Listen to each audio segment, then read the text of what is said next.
Hi friends, welcome to my YouTube channel. నేను మీ మాధవిని. ఈరోజు మీతో ముందుకు కొత్త టాపిక్తో వచ్చేసాను. ఈరోజు మా పాప హెయిర్ గ్రోత్ గురించి మీతో షేర్ చేసుకోవాలనుకుంటున్నాను.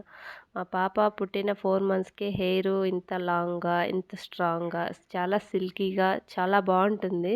ఇంత స్ట్రాంగ్గా, హెల్దీగా ఎలా ఉందని చెప్పేసి మా పాప హెయిర్ గ్రోత్ గురించి మీతో షేర్ చేసుకోవాలనుకుంటున్నాను. మా పాప ఇది ఫోటో సెకండ్ డే అప్పుడు మేము తీసాము. అప్పుడు చూసారా, మా పాపకి 3 సెంటీమీటర్స్ లెంత్, మా పాపకి అప్పుడే హెయిర్ ఉంది. మా పాపకేనా ఇలా అందరికి ఇలాగే ఉంటుందని చెప్పేసి అక్కడ డెలివరీ అయిన పేషెంట్లకు దగ్గరికి వెళ్ళి చూశాను. వాళ్ళ పిల్లలకి చాలా చిన్నగా ఉంది. అలా ఆలోచించాక నాకు అర్థమైంది ఏంటంటే, మా పాపకి ఇలా ఎందుకుంది ఏంటని చెప్పేసి ఆలోచించగా, నేను ప్రెగ్నెన్సీ టైంలో నేను తీసుకోవడం ఫుడ్ వల్ల మేబీ రీజన్ అయ్యి ఉండొచ్చు అనుకున్నాను. అప్పుడు నా ప్రెగ్నెన్సీ టైంలో నేను తీసుకున్న ఫుడ్ ఏంటంటే, నేను డైలీ ఎర్లీ మార్నింగ్ ఒక గ్లాస్ రాగి జావ తాగుతాను. First early morning hot water అయితే కంపల్సరీ తీసుకుంటాను. రాగి జావ తీసుకొని అలా కొంచెం టిఫిన్ టైము అలా ఆ టైంకి ఆల్మండ్స్ కొంచెం నైట్ నానబెట్టేసి ఉదయాన్నే పొట్టు తీసుకొని ఆల్మండ్స్ తీసుకుంటాను. అండ్ ఎర్లీ మార్నింగ్ 7 to 8 మధ్యలో వచ్చే ఎండలో నేను డైలీ ఒక 1 అవర్ పాటు ఉండేదాన్ని. అందువల్ల విటమిన్ డి అనేది నాకు, మా పాపకి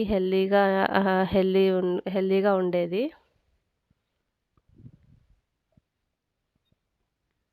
అండ్ మధ్యాహ్నం టైంలో పప్పు వారానికి ఒక 4 సార్లు పప్పు తీసుకునేదాన్ని. పప్పు తీసుకోవడం వల్ల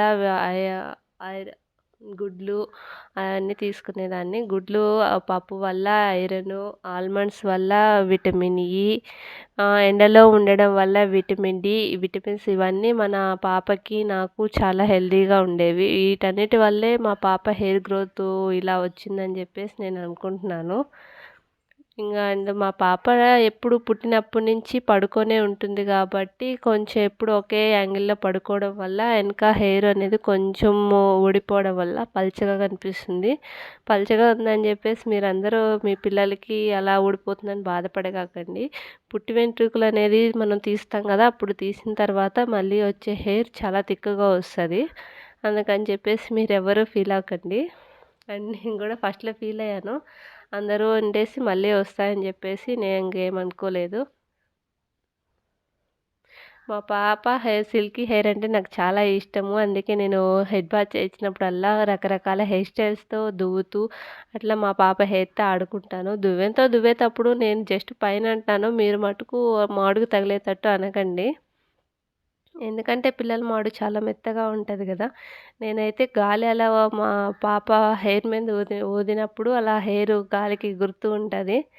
అట్లా రకరకాల హెయిర్ స్టైల్ చేస్తూ మా పాప నవ్వుతూ ఉంటుంది అలా చేస్తుంటే. ఈరోజు హెడ్ బాత్ చేయించడం వల్ల మా పాప చాలా యాక్టివ్గా, చిన్న విషయానికి కూడా నవ్వుతూ హ్యాపీగా ఉంది. అంటే నేను మళ్ళా దువ్వెనతో దువ్వుతూ రకరకాలుగా చేస్తుంటానులే. మా పాప అలాగే చూస్తూ ఉంటుంది కాబట్టి అల్లరి చేయదు, సైలెంట్గా ఉంటుంది.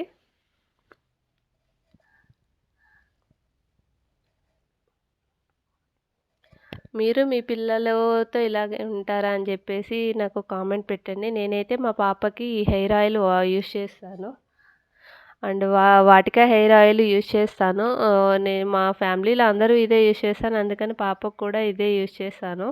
హెడ్ బాత్ చేయించిన 1 అవర్ కల్లా ఆయిల్ పెట్టేస్తాను. ఎందుకంటే మాడు మెత్తగా ఉంటుంది కాబట్టి గట్టిపడాలని చెప్పేసి ఆయిల్ పెట్టేస్తాను. కొంచెం రఫ్ చేసినట్టు, కొంచెం పాపకి మాడు మీద రుద్దుతూ మసాజ్ చేసినట్టుగా ఆయిల్ పెడతాను. మా పాప కూడా హ్యాపీగా అది మసాజ్ చేయించుకుంటుంది. డైలీ ఒక 3-4 టైమ్స్ ఆయిల్ పెడతాను నేను. ఎందుకంటే మాడు మెత్తగా ఉంటుంది కాబట్టి గట్టిపడాలని చెప్పేసి. మా పాప మటుకు ఆయిల్ మటుకు బాగా పూయించుకుంటుంది. అది పూస్తూ ఉంటే నా సాయి చూస్తూ నవ్వుతూ ఉంటుంది.